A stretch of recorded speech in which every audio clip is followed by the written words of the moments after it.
Bizani o'zbek xalqimiz choyxonaga borishni yaxshi ko'radi. Choyxonaning asosiy taomlaridan biri bu, albatta hammaga yoqadigan o'sha shashlik. Shashlik tayyorlashda eng katta mehnatni go'sht maydalagiz bajaradi.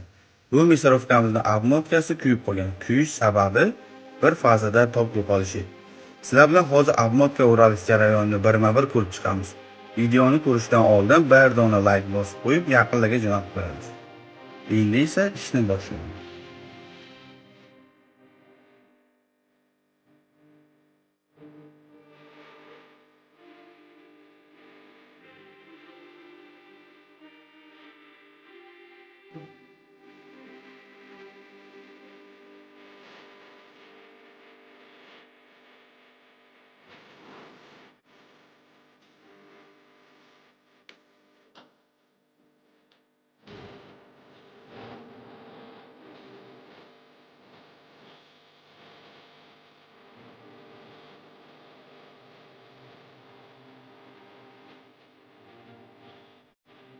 Kimga shunaqa sifatli xizmatlar kerak bo'lsa, pastdagi raqamga bemalol aloqaga chiqsanglar bo'ladi.